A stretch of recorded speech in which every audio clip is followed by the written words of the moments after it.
D'accord? Proverbe 83, c'est le quatrième, donc c'est au chapitre 4. Hein? Et qui dit, garde ton cœur plus que toute autre chose, car de lui viennent quoi? Les sources de la vie. Ça, c'est tellement court, c'est beaucoup plus court que certains d'autres. On veut presque mémoriser ce matin. Hein? Garde ton cœur plus que toute autre chose, car de lui viennent les sources de la vie.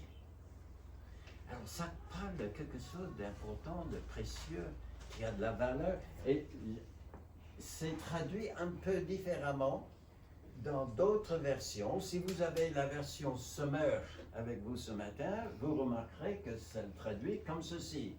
Par-dessus tout, veille soigneusement sur ton cœur, car il est à la source de tout ce qui fait ta vie. OK. Peut-être c'est un peu plus parlant pour vous. Ça gêne un petit peu le... OK. Non, mais c'est bien que tu puisses voir. Hein. Aucun problème. La parole vivante.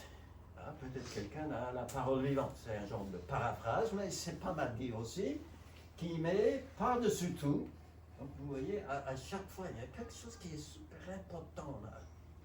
Par-dessus tout, veille à ce que tu penses et à ce que tu ressens, car tes pensées et tes affections modèlent ta vie. Hein, aura un impact sur la suite de ta vie. Ah, ok, d'accord. Alors, on est en droit de se poser la question, qu'est-ce qui compte pour moi? Qu'est-ce qui a de la valeur pour moi? Alors, il y a des instituts qui font des sondages. Par exemple, la France des valeurs, le Harris Interactive France ont fait des sondages pour savoir qu'est-ce qui compte pour les Français. Alors, je ne sais pas si vous allez vous revoir dans les choses qu'eux, ils ont découvertes. Hein. Ben, par exemple, beaucoup de Français parlent de patriotisme. Qu'est-ce qu'on aime bien de pouvoir se dire, moi je suis français, hein? Française. Français. C'est-à-dire qu'on est fier des lois et des institutions, de sa langue, de sa culture, tout ce qui fait la France. Bon, il y a beaucoup de Français qui sont super fiers d'eux. Et pourquoi pas? Pourquoi pas? Il n'y a aucune société, il n'y a aucun pays qui est parfait. Mais on est content de vivre dans un pays qui a des lois et qui a des principes qui nous permettent de vivre, hein, et de grandir. Et il y en a d'autres qui parlent du travail. Ah, c'est le travail qui est important. Et c'est vrai qu'on est même obligé, c'est nécessaire de travailler. Et puis si on trouve un bon emploi, un bon job, eh bien on se sent mieux. Hein? Moi, je contribue quelque chose à cette société qui me donne beaucoup, je peux rendre. Et ça travaille mon estime de soi. Les amis et les relations. Ça, c'est important pour beaucoup de monde. C'est intéressant pour moi de voir quelques émissions à la télé où tout le monde, où l'un ou l'autre est à la recherche d'un logement. Et ils vont entrer, ils vont voir, et puis ils vont dire, souvent j'entends ça, quand ils voient le salon, ah là il y a de la place, parce qu'on aime bien recevoir. Vous voyez? On aime bien être avec des gens qu'on apprécie. Nos amis, des copains, la famille, tout ça c'est important pour beaucoup de Français. Ou encore la liberté. On aime bien penser qu'on est libre de penser, mais libre aussi d'exprimer nos avis sans craindre d'être jugé, mal jugé par les autres. On est content d'avoir cette liberté de choisir. Il n'y a personne derrière nous qui nous dit tout le temps « tu dois faire ça, tu dois faire ça, tu dois faire ça ». On nous expose des options et nous sommes libres de choisir. Et même dans le domaine de la religion, je suis libre de croire ou de ne pas croire, de comment pratiquer ou ne pas pratiquer. Vous voyez? Ce sont des choses qui sont arrivées assez fréquemment dans ces deux sondages qui ont été faits en 2020-2021, assez récemment donc. Des valeurs. Je ne sais pas si vous vous retrouvez dans ces différentes valeurs-là, ou si vous mettriez autre chose à la place. Mais qu'est-ce qui compte? Parce que ce texte parle de quelque chose qui est précieux. Quelque chose de précieux. C'est quoi? Le cœur. Ce verset parle aussi d'un acte qui doit être absolument prioritaire pour nous. Garder le cœur. Plus que toute autre chose. Fais ça. Et qui parle aussi d'une personne qui est indispensable dans l'affaire. C'est toi, c'est moi. C'est quelque chose que nous devons individuellement nous engager à faire. Alors la chose précieuse, c'est le cœur. C'est le cœur. Ah, mais qu'est-ce que le cœur? C'est plus que l'organe qui pompe. Hein? Des fois, le mot a ce sens dans la Bible, mais des fois, ça parle de quelque chose de plus intime, plus au fond de nous-mêmes. Et nous associons dans notre culture le cœur à quoi? À nos sentiments souvent. C'est là où, c'est dans le cœur que nous éprouvons l'amour pour quelqu'un ou autre chose. Mais c'est même plus que ça, parce que c'est cette fonction de notre être spirituel qui fait des choix. C'est dans le cœur que ça se passe. En réfléchissant, on peut aussi y ressentir des émotions. Donc il y a toute une variété de choses que la Bible présente comme ayant leur racine, leur origine dans le cœur. Et là, il est précieux, dit le texte. Pourquoi? Parce que de lui viennent, garde ton cœur plus que toute autre chose, car de lui viennent les sources de la vie. Ah, ça m'a un peu troublé quand j'ai lu ça, parce qu'en réalité, en cherchant le vrai sens de ces termes qui sont employés, ça signifie non pas que la vie trouve sa source dans mon cœur, mais que ce que je réfléchis, ce que je ressens, les décisions que je prends dans mon cœur, c'est là qui est la source de toute la suite de ma vie. Et on peut parler même de l'issue, de la fin, de la destinée de ma vie. Et c'est vrai que ce que nous laissons trotter dans notre esprit, on va dire notre cœur, c'est vrai que le cœur n'est pas là-haut, hein?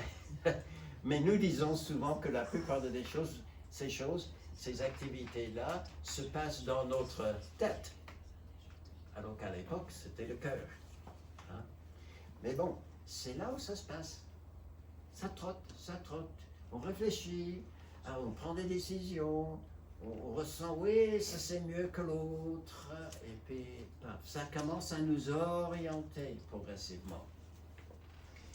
Les sources de la vie. Ce que ton cœur cogite donc, affectionne et décide finalement aura de grandes conséquences sur toute la suite de notre vie.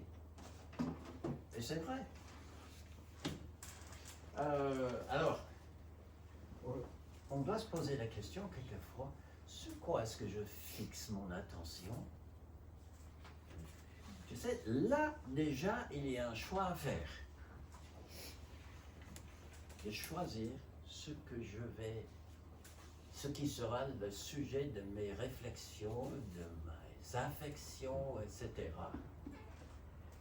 Sur quoi fixes-tu ton attention? Passes-tu ton temps à examiner pour lequel tu développes éventuellement vraiment une envie très forte? Tu te patientes pour telle chose, mais tu l'as choisi. Vous connaissez l'expression « on est tombé amoureux de quelqu'un ». Vous connaissez cette expression-là? Comme si quelqu'un nous a fait un croche-pied comme ça, et puis attention, on est tombé amoureux, il n'y a pas de règle. Non mais franchement... Vous aimez quelqu'un? Vous avez un bien-aimé dans votre vie? Vous n'êtes pas tombé amoureux, n'est-ce pas? Ah, ça trottait. Bon, il est vrai que certaines, ça passe assez vite hein, dans le cœur. D'autres personnes prennent un peu plus de temps. Mais malgré tout, je pense que si on est honnête, on dirait non. J'ai décidé de penser à cette personne hein, et on n'est pas tombé amoureux. C'est une décision qu'on a prise. Donc, voilà. Alors, c'est important parce que Marc, par exemple, enfin, c'est Jésus dans l'évangile de Marc, il dit c'est ce qui sort de l'homme, c'est ce qui le souille. Car c'est du dedans, c'est d'où? Du cœur. Voyez-vous? Que des hommes, que sortent des mauvaises pensées, des adultères, des débauches, des meurtres, des vols, des cupidités, des méchancetés, la fraude, le dérèglement, le regard envieux, calomnie, orgueil et folie. Ben, il parle de mauvaises choses là. Il y a de bonnes choses qui peuvent sortir aussi. Mais c'est parce que Jésus avait été questionné là. Comment ça se fait que entre vous, vous ne lavez pas les mains avant de manger? Vous vous souillez comme ça. Et Jésus-Christ a dit non, ce n'est pas ce qu'on met dans la bouche si les mains sont... On n'a pas eu le temps ou je ne sais pas quoi, on n'a pas lavé les mains avant. C'est pas ça qui va vous souiller devant Dieu. Hein. C'est ce qui en sort. Et donc il parle de choses mauvaises là. Mais quelle est la racine de tout ça? C'est ce qui se passe dans le cœur. Ce qu'on a réfléchi, on a affectionné. Oui. Jacques, il dit la même chose, il dit non, ne dépassez la faute de l'autre hein, quand vous tombez dans un péché. Il dit chacun est tenté quand il est attiré et amorcé par quoi? Il dit pas sa femme, hein. Ils sont mariés, et les enfants? Non. Il est amorcé. Amorcé. Vous connaissez ce mot-là? Ah, c'est quand on fait la pêche. Quand on fait la pêche et on met un appât. Et qu'est-ce qu'on fait? Ben, on lance l'appât et le poisson, il le voit, il est amorcé, il va vers. Ah ben oui. Et chacun, il est attiré, il est amorcé comme le poisson qui voit le ver qui est devant lui. Il ne voit pas l'hameçon derrière. Mais qu'est-ce qu'il le fait? C'est intérieurement. Ça commence dans le cœur. C'est là où ça se réfléchit. Puis la convoitise, lorsqu'elle a conçu, enfante le péché. Et le péché, étant consommé, est allé à son terme. Quel est le terme? La mort. Vous voyez, ça a commencé dans le cœur.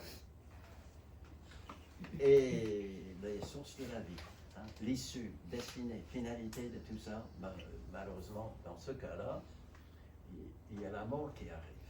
Maintenant, si nous nous laissons conduire par le Saint-Esprit, c'est tout autre chose.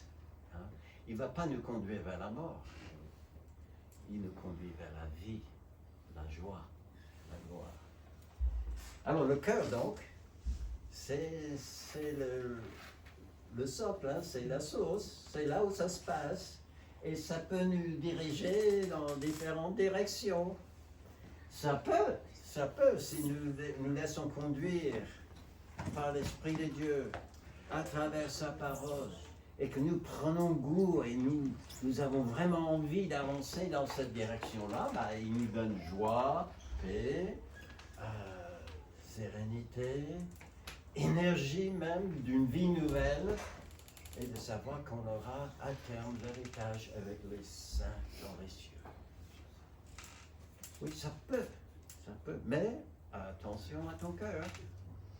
Si tu laisses ton cœur juste courir tout seul comme ça peut vous entraîner aussi à suivre la chair, à suivre des personnes qui sont une mauvaise influence sur vous, par exemple. Et éventuellement, ça donne un piège, mort, condamnation, honte. Terrible, hein? Donc, il y a une bataille souvent dans notre vie. Et où est-ce que ça se passe? La bataille se livre déjà, dans un premier temps, dans le cœur. Et c'est là où il faut Et je trouve, en tout cas si vous permettez, je vais vous dire ma propre expérience. J'ai appris que la chose qui est pour moi la chose la plus difficile à faire, c'est de me dire non.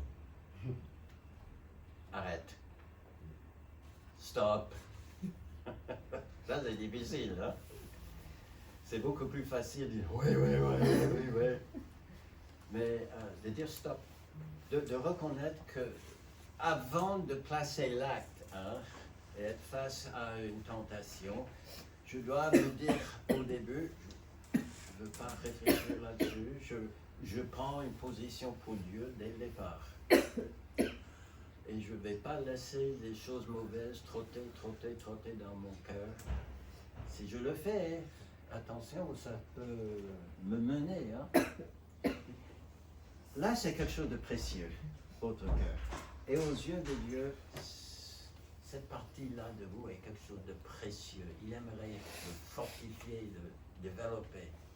Mais il y a aussi donc un acte prioritaire. C'est quoi? Garder le cœur.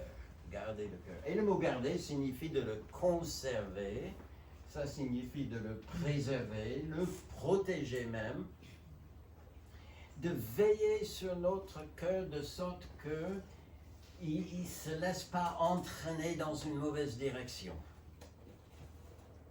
Okay? On met des barrières. Parce que qui veut que sa vie entière soit éventuellement ruinée? Parce qu'on s'est laissé entraîner.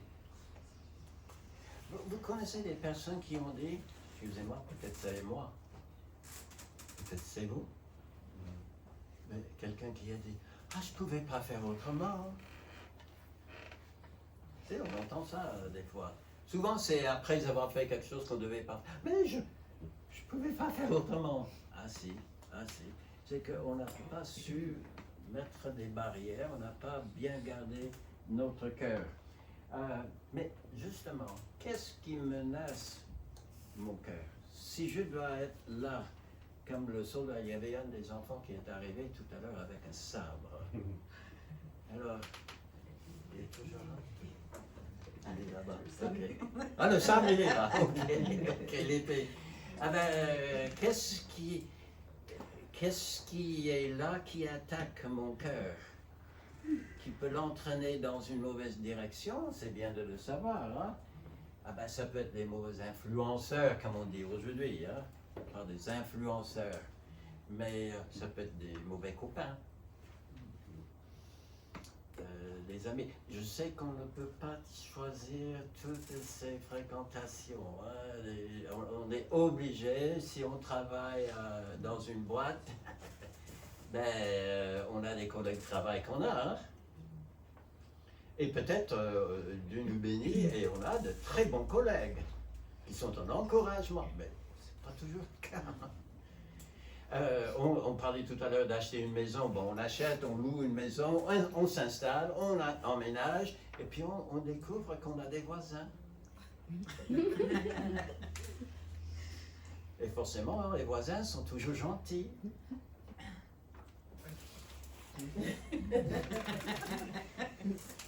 Des fois, c'est un peu compliqué.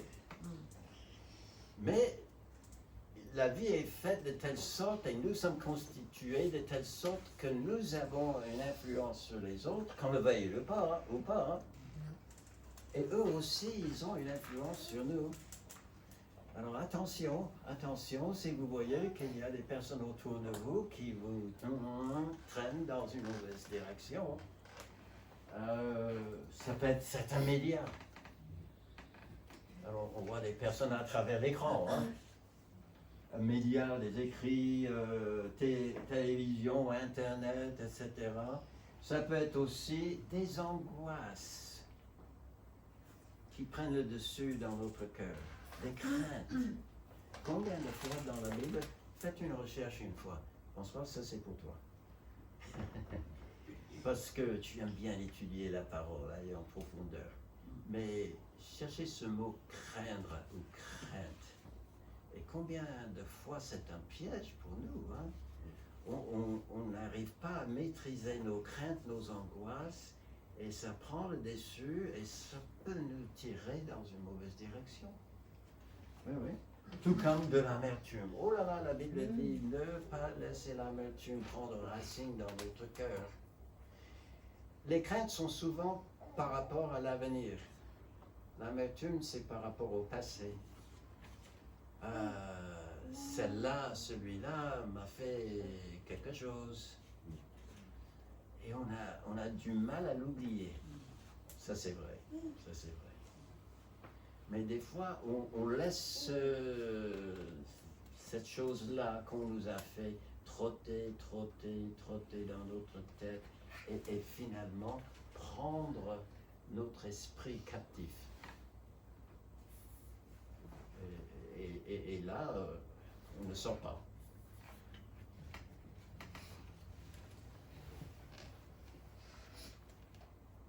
Alors, si ces choses, et peut-être d'autres, peuvent s'accaparer dans notre esprit, comment est-ce qu'on peut garder?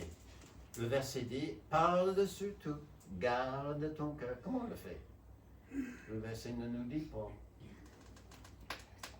Je vais vous donner quelques suggestions, d'accord?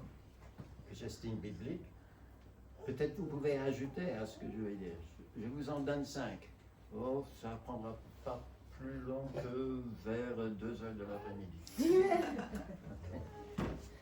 T'interdire les pratiques qui te détournent des voies de Dieu. On sait des fois que si je vais à tel endroit, si j'accepte telles invitations, ça va forcément m'entraîner dans des choses que je ne devais pas faire.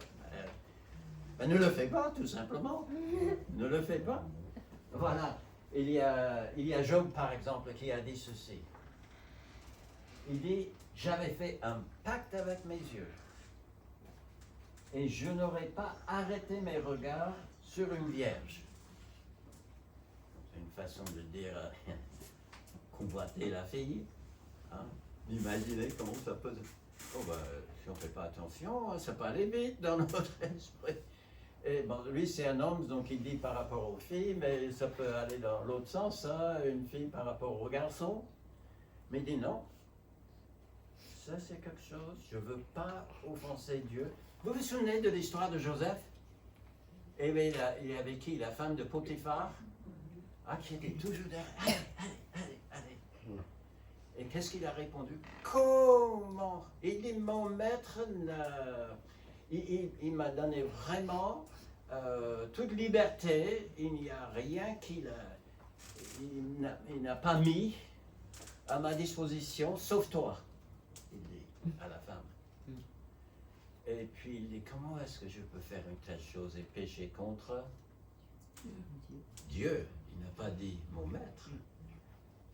Ça aurait été un péché là aussi. Donc il faisait tout son possible pour, et comme Job, il dit ici, j'ai fait, avant même d'avoir la tentation devant les yeux, j'ai fait un pacte avec mes yeux. Hop. Peut-être nous pouvons nous inspirer de cela. 2 Corinthiens aussi dit, ne vous mettez pas avec les infidèles sous un joug étranger, donc ça c'est plus loin. C'est un engagement qu'on prend pour être avec et travailler avec, etc. Mais là c'est avec un infidèle. Car quel rapport y a-t-il entre la justice et l'iniquité? Ou qu'y a-t-il de commun entre la lumière et les ténèbres?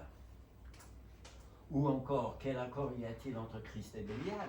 Ou quelle part le fidèle, nous, si nous cherchons la lettre, avec l'infidèle? Quel rapport y a-t-il entre le temple de Dieu, et on veut que notre corps soit le temple de Dieu, quel rapport y a-t-il entre cela et les idoles? Car nous sommes le temple de Dieu vivant, comme Dieu l'a dit. Il y a des versets comme ça dans la Bible qui soulignent cette fait-là. Prenez la décision avant que, face à la tentation, vous savez hein, quelles sont vos faiblesses. Je connais les miens aussi. Et je sais que je peux facilement être appâté si on met devant moi hein, le verre de... je ne sais pas quoi. Si je sais, mais je le dirai quoi. Et peut-être le verre de terre qu'on met devant moi, c'est pas le même qu'on mettrait devant vous. mais vous le connaissez. Alors prenez une décision avant. Là, c'est le meilleur moment. Ça commence là. Voilà, déjà une chose. Deuxièmement, lire et méditer la Bible. En général, oui, d'accord, vous pouvez lire dans la Genèse comme dans l'Apocalypse, c'est n'importe où entre les deux, mais aussi les commandements et enseignements de Dieu en particulier, parce que c'est lui qui nous dit, Richard, faites attention à ça, ne fais pas ça, attention là. Et comme dans ce proverbe, garde ton cœur. Hein? Donc ça me fortifie. Si je lis, là c'est la bonne lecture. Là c'est quelque chose qui peut venir nous fortifier, nous encourager dans notre vie de chrétien.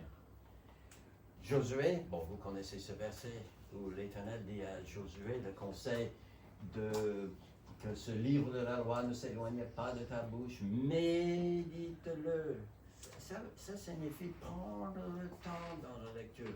Réfléchissez. Mais ça signifie que tu es en train de contrôler ton esprit, là, ton cœur. Tu dis, je vais fixer mon attention sur cette lecture. Je vais prendre le temps de le méditer, et cela en vue de faire quoi? D'agir en conséquence. Et puis il dit, si tu le fais, eh bien, tu vas réussir. Formidable. Donc, lisez la parole. Quelqu'un ici n'a pas de Bible? Tout le monde a une Bible? Oui, d'accord, très bien. Si tu n'en as pas, hein, ça peut t'arriver que quelqu'un vienne dans l'église, n'a pas de Bible. Bah, tu demandes au pasteur, il doit en avoir une quantité, il peut t'en offrir une. Mais ça, c'est la bonne lecture. Je sais qu'il y a des fois où on aborde un passage et on trouve ça difficile. Mais continuez. Et le Seigneur va te fortifier à travers la lecture de la parole. Le psalmiste, il a dit ceci, hein. Je serre ta parole où? Dans mon cœur, afin de ne pas pécher. Et ça, c'est l'idée, hein. Pour ne pas pécher contre toi. Hop. J'ai entendu une fois l'histoire d'un missionnaire, c'était au 19e siècle, qui a quitté l'Europe. Il a fait l'inverse de moi et de mon épouse. On a quitté l'Amérique pour venir ici. Lui, il a fait le contraire. Là, c'était tout nouveau à l'époque. Il a quitté, je ne sais plus quel pays, et il est allé aux États-Unis. Et il avait vraiment ce fardeau d'apporter l'Évangile aux autochtones, comme on dit souvent aux Indiens. Mais bon, il y est allé. Et le Seigneur lui a donné un certain succès. Mais à un moment donné, il y avait un chef de tribu d'Indiens qui lui est venu, tout triste et tout ça, et le missionnaire a dit, mais qu'est-ce qui ne va pas? Ah, il a dit, c'est comme, j'ai deux chiens en moi qui se bagarrent. Il y a un gros qui est méchant, et puis il y a un autre qui est plus doux, mais donc il y a forcément la bagarre tout le temps. Et le missionnaire lui a posé la question, mais lequel des deux chiens gagne? Il a réfléchi et il a dit, je pense que c'est celui que je nourris le plus. Et il se rendait compte que, oui, dans tout cela, si tu nourris un aspect de ton cœur, hein, qui veut cogiter les choses mauvaises, ben, ça va prendre de plus en plus de force, de place dans l'autre. Mais par contre, si tu nourris ton cœur avec la parole de Dieu, eh bien là, ça va te fortifier aussi. Bon, faites-le. Troisième suggestion. Non, on ne sera pas là jusqu'à 14h, ne vous inquiétez pas, ça va vite. Entoure-toi des personnes croyantes, matures dans la foi et qui vivent selon Dieu. Ben oui, c'est facile de vivre pleinement pour Dieu si on est tout seul. Mais il y a des personnes qui n'ont pas de choix. Hein. Quand nous étions, il y a des années de cela maintenant, on a lancé une œuvre pour Dieu à La Rochelle, une petite église qui s'est constituée, mais on avait toujours des personnes qui venaient, qui faisaient un chemin d'au moins 1 heure et demie pour venir, et sans passer devant une autre église avant d'arriver. J'en connaissais d'autres qui n'avaient pas les possibilités comme ça, et qui n'avaient donc pas d'église. Et qui me disaient, Richard, tu ne sais pas combien c'est compliqué. Je n'ai que ma Bible, et moi, peut-être mon mari, mon épouse n'est même pas converti. Je suis vraiment tout seul. Là, c'est compliqué. Ce n'est pas notre cas ici. Hein? Et nous pouvons faire ce qui est dit dans Hébreux chapitre 10, n'abandonnons point notre assemblée, comme c'est malheureusement la coutume de quelques-uns, mais exhortons-nous réciproquement, et cela d'autant plus que vous voyez approcher le jour. Ce n'est pas le simple fait de venir et être physiquement dans la même pièce, hein, proches les uns des autres, mais qu'une fois qu'on est là, qu'est-ce qu'on est censé faire? Nous exhorter, encourager, stimuler à vivre pour Dieu. Et ça, l'autre fait pour moi. Moi aussi, je comprends que lorsque je viens, c'est pas juste pour être l'éponge, hein, qui reçoit, et puis déborde. Mais non, je viens aussi comme la cruche. Ça, c'est pas une bonne illustration. Mais disons, l'Esprit m'a rempli le cœur de bonnes choses. Et là, je peux en donner aux autres. Pensez-y la prochaine fois. Et peut-être même avant de partir aujourd'hui, qu'est-ce que je peux dire pour encourager ma soeur, mon frère en Christ? Peut-être un enfant aussi. Mais c'est un avantage que nous avons ici.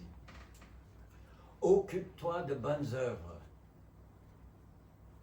Ah, mais vous dites, mais Richard, tu viens de dire que c'est ce qui se trame dans ton cœur qui va influencer tes œuvres et éventuellement la direction que va prendre ta vie et éventuellement même ta destinée.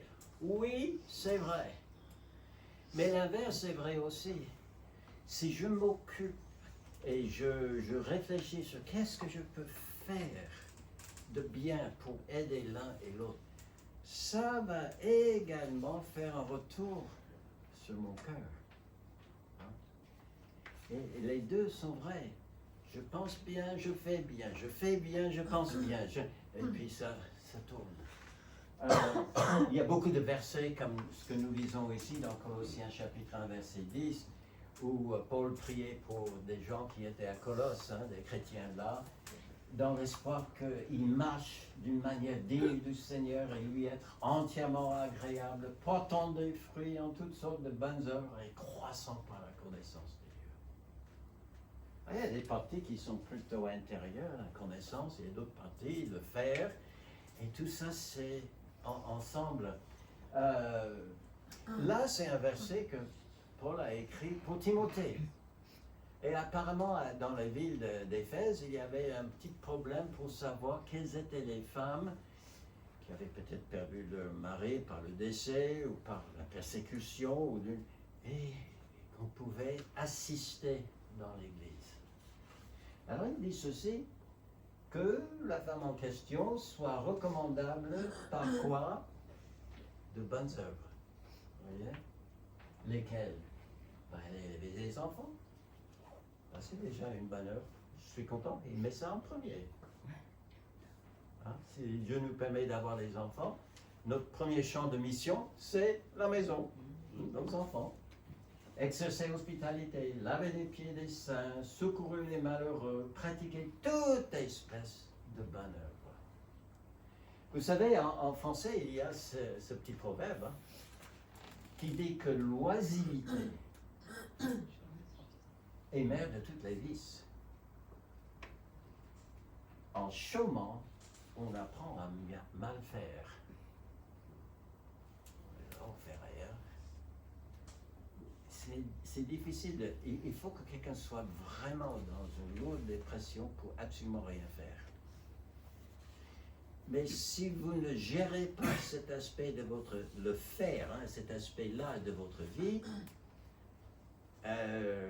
vous trouverez quand même, quelqu'un d'autre vous donnera une idée, vous pouvez être facilement entraîné vers de mauvaises œuvres, non pas les bonnes, Il y en a un qui est un proverbe américain, mais qui dit la même chose. Hein. Autrement, les mains oisives sont l'atelier du diable.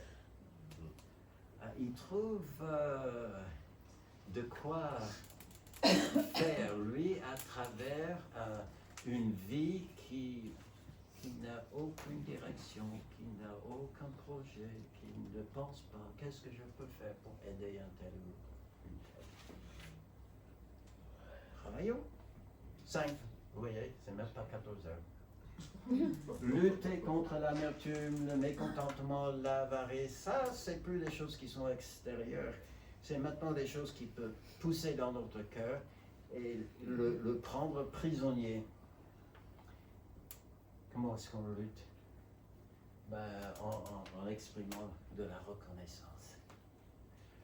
Vous avez jamais remarqué qu'il est beaucoup plus facile de se fixer sur ce qui ne va pas que sur ce qui va. On dit des fois, la coupe est moitié pleine, moitié vide. Mais qu'est-ce qu'on voit? La moitié vide. Mais la moitié vide ne vous apportera jamais rien. C'est que la moitié pleine qui vous apportera. Donc, soyez reconnaissants. Tout n'est peut-être pas parfait encore dans votre vie, mais soyez reconnaissants pour les grâces de Dieu déjà dans votre vie. Pardonnez aussi l'autre. Alors si l'autre vous a fait quelque chose et vous êtes mécontent, vous avez de l'amertume contre lui, il faut apprendre à pardonner. Est-ce que Dieu ne nous a pas pardonné en Jésus-Christ? Oui. Et ça, complètement. Et si François, tu es comme moi, souvent, très souvent, et à répétition, combien de fois j'ai dû retourner vers Jésus-Christ pour dire, oh Seigneur, pardonne-moi encore, j'ai tombé dans le même piège, voilà. Et il nous pardonne. Nous devons aussi avoir cette attitude vis-à-vis. Ça, c'est une façon de garder notre cœur. En se rappelant que Dieu fait concourir toutes choses au bien. Peut-être aujourd'hui, dans ces toutes choses, je suis plutôt dans l'épreuve, comme nous avons entendu ce matin. Mais même là, on a entendu, Dieu permet ces épreuves dans la vie pour que nous devenions plus patients. Par exemple. Et la patience, quand elle accomplit son œuvre dans notre cœur, ça nous rend parfaits.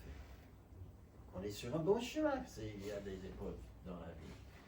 En demandant tout simplement sa grâce, de se souvenir qu'on n'est pas tout seul à faire face aux circonstances de la vie. Il est là, il veut nous aider.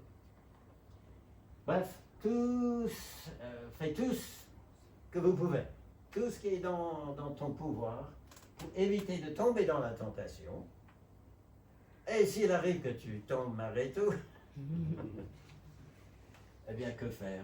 Il faut le confesser. Ça nous rappelle l'autre proverbe qui dit que celui qui cache sa transgression ne prospère point, mais celui qui l'avoue et qui le délaisse. Hein? Oui, fais-le. Et puis, reprends avec sa force, avec un nouvel élan, de bonnes habitudes avec Dieu. Garder ton cœur est une activité les plus importantes que tu as à faire aujourd'hui.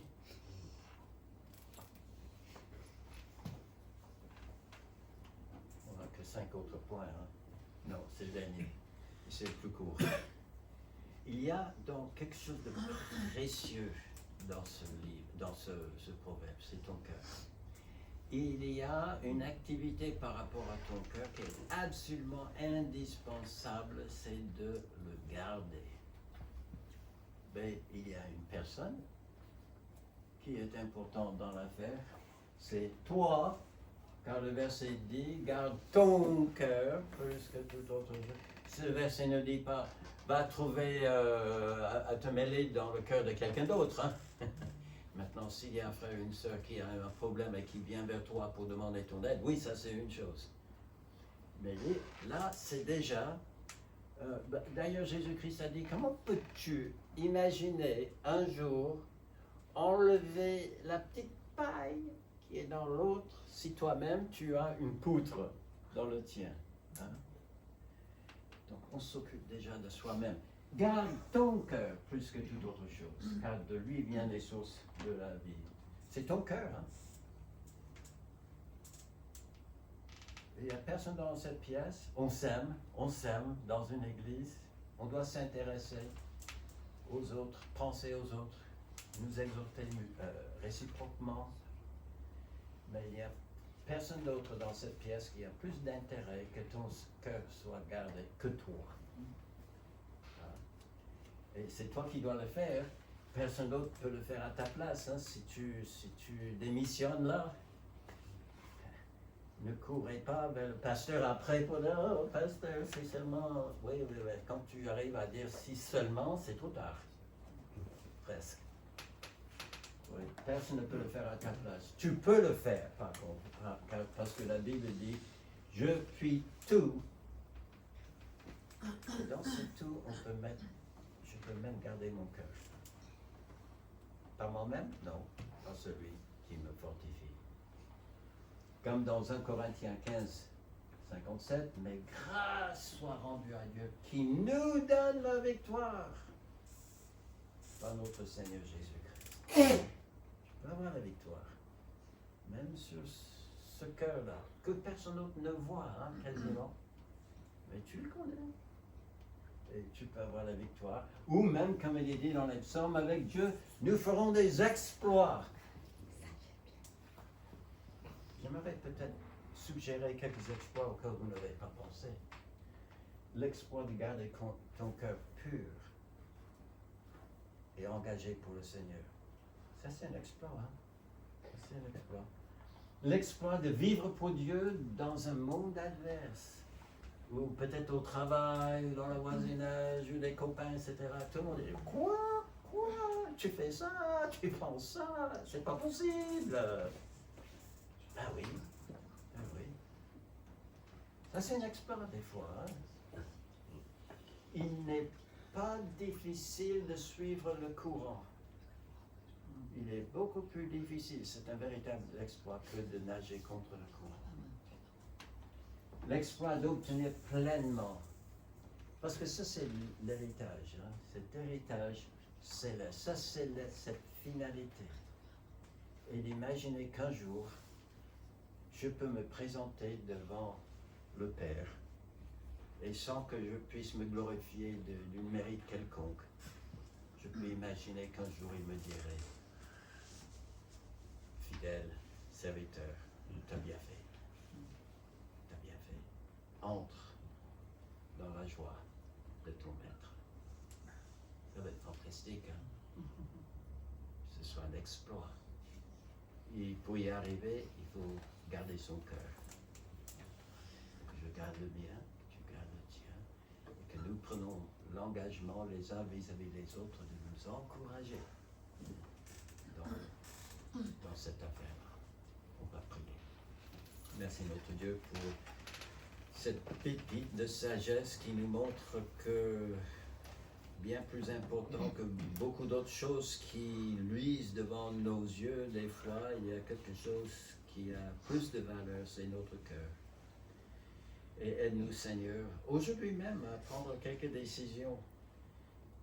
Peut-être comme Job ou d'autres ont dit, j'ai fait un pacte à mes yeux, je ne vais pas faire telle chose. Seigneur, s'il y a des choses que nous devons mettre en règle avec toi aujourd'hui, aide-nous à le faire pour que notre cœur soit pleinement gardé pour toi, pour ta gloire et pour l'éternité, au nom de Jésus-Christ.